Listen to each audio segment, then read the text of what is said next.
All right, great environment. It's March. We're minutes away from March. Big time game.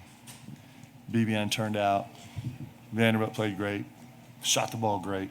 And so I'm proud of our guys. It was a fun contest. Fire away. Hit me with questions.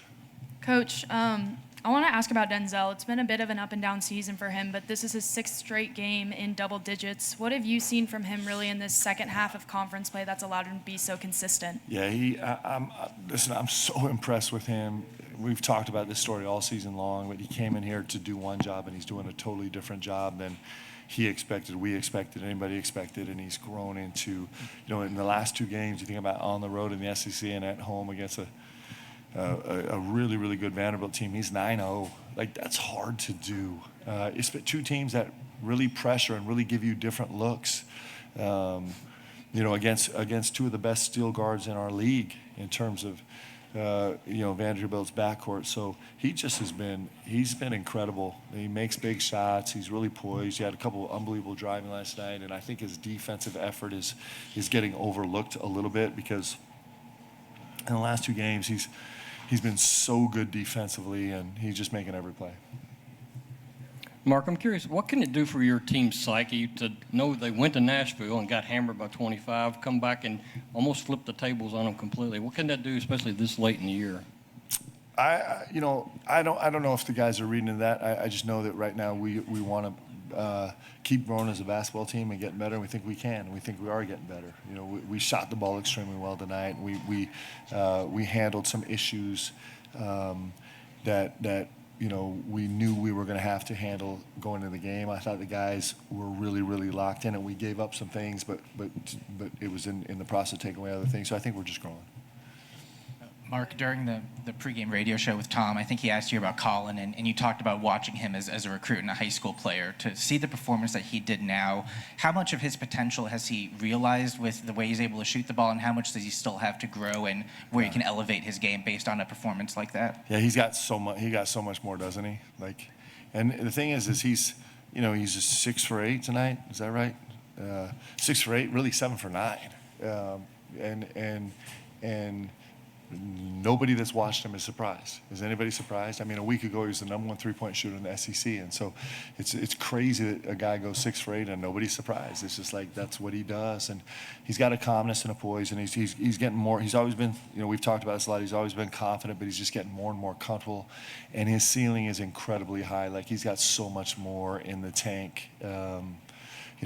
Probably the best play was, he said we got to a high ball screen and DA had a great driving line against Tanner Tyler, and then Colin was like, oh, that looks cool. Let me get a shot at that. And 2 possessions later, he gets exactly the same play, makes the exact same play, and that's fun watching your guys grow. Coach here in the back. A little bit off topic, but recently Muhammad put out a video about how he was preparing for your last game, and he's obviously observing Ramadan. So I just wanted to get your thoughts on it as a man of faith yourself, and if you guys are doing anything special to kind of keep his energy levels good during games like this. Yeah, we've talked about it as a team, and I think when you sacrifice, literally when you make things sacred, you hope you spend your whole life making things sacred. And he is making this sacred. And when you sacrifice to make things sacred, the payoff sometimes is rewarded by a great play. Sometimes it's just like inside yourself. But you always get payoff for making things sacred. It takes a lot of work and sacrifice to make things sacred, but that's what he's doing. I have unbelievable respect for him. You think about, so just what he's doing, and to do it, at this point in season, and there's nobody that's making him do it. It's just a sign of his devotion to his faith, and he's not even, his personal choice is to not even rinse out his mouth during games. So you can imagine he got up this morning and had a full shoot around, and then rested, and then had a full game where, he comes out here and plays 24 minutes in a really, really competitive game, and is incredibly physical, and never even rinses his mouth out, and won't for the next 5 hours until he eats again. I think that's a beautiful thing. I think when people make commitments like that, and they sacrifice to make things sacred, I think it's special, and it's just who he is. So I could talk about that for days because I'm really proud of him, and he just is it's just a great sign. We should all be taking things in our life and making them sacred. And Leanna's like, would you stop? Please stop. Sorry. Mark, it's a horrid sports writing cliche that veteran guards win in March. Yeah. You're going into March with 2 seniors and a fourth-year sophomore. Yeah. How big an advantage can that be for you? It's important. I think, you look at this season this year, and there's some young teams that are really winning huge also with young backcourts. It's just us. It's who we are. It's been fun. Otega Owe, you think he walks into the season as the preseason SEC Player of the Year. So how do you grow from that? Like, you're supposed to be the best player in the league. But for everybody that's really been paying attention, it's been incredible to watch him grow. And he's sitting there, with 6 points somewhere, halftime-ish, and a little bit of frustration, but he is trying to make plays for guys, but there's a little frustration. It's just like, if you stay in this game's going to come back to you, and like he magically does, he ends up, with another 23-point game, and watching him kind of grow into that, like, rarefied air understanding the game is pretty fun. So these veteran guards are fun to coach. Mark, over here, kind of a two-part question. First being, just how big of a tone setter was it for you guys to come out and play the way that you did in the first half, especially with as many times this season as you guys have been on the opposite end of kind of a double-digit deficit? And then secondly, when you come out of halftime, there was no let-up, and you guys kept that level. I'll tell you, I was proud of the 46-45 second half. I was really proud of that. That's with us not, playing far from perfect, but making enough plays. I was really proud of the guys for staying really aggressive. As Vanderbilt tried to extend the press, and our guys just attacked it. It's what we do when we're at our best. There was not second guessing. Guys were super aggressive against the press, and we ended up with 4 or 5 layups, a couple of N1s, just with our guys making great aggressive decisions. And that's how you want your guys to feel. You don't want them to feel like they're on their heels, and they did a nice job with that. Mark, you all shot under, 30% in the last 2 games from behind the arc, but today you shot 50%. How big is that for your team's confidence going into the final week of the season? It's fun to make shots. It makes life easier. We never think we win or lose because we make or miss shots, but it is fun to make shots. And I don't know. I think we're probably the second best 3-point shooting team in the conference. What are we right now, Deb? We're second, yeah. So we shoot, we make shots. That's the way this team was put together, and it's what we do, and it's what we're doing, and so we trust that we'll make shots, and our guys have done it. Mark, I think on Thursday. Oh, did we get this young man back here? Oh, okay, fair enough. Okay. Mark, I think on Thursday your exact quote is, "We're not as efficient from 36 to 38 as we are from 32 to 34." Yeah. How pleased were you with the showing tonight, being able to keep Owe at 34, getting 30 out of Colin and some of those other guys kind of filling bigger roles? Well, I didn't do a great job with DA. DA's 37, but he handled it. He managed it really well. He really, really managed it well.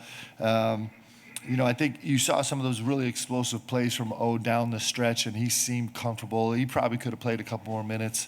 I thought Jasper was really good. I like Jasper a lot tonight. Jasper comes at us with 0 turnovers and against a backcourt that's really, one of the best turnover-creating backcourts in our league. So I thought Jasper was great off the bench. Trent gave us some really quality minutes off the bench. I thought AJ was great starting the game, and BG helped us off the bench. BG has given us something on the glass and defensively, and so our bench matters, and I thought those guys were good. And if we can stay in this space, that's our golden kind of number. If we can stay somewhere between 32 and 36, we have a chance to operate at our very best. Mark, you talked about Mo's sacrifice. Colin put his own career on hold for 2 years for a mission trip. You just got Avery back from a mission trip. How does all that have nothing to do with basketball? Does it make you appreciate basketball more, the guys, you think? I think so. I think it does. I think it makes you appreciate it, and I think it also gives you some perspective. And I think it's,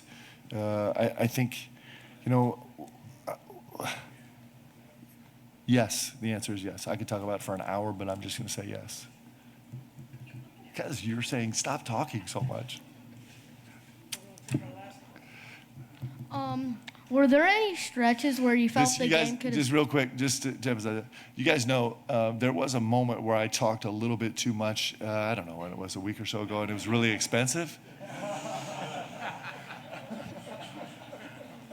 So we're trying to, like, especially like, we're trying to work on a budget here, and I kind of ruined that. So Leanne is fully justified in saying, would you just stop? Okay, sorry, young man, go ahead. Were there any stretches where you felt the game could have slipped away, and how did you refocus your team? Yeah, great question, by the way. That's an excellent question. There were a lot of moments, but you're working on yourself as a coach, just like you're working on your guys, to stay aggressive. So there are times when you think you're in a good spot, and your instinct is to pull back and be more conservative, and you're usually wrong when you do that. Usually, it's like prevent defense in football. It usually prevents you from winning, right?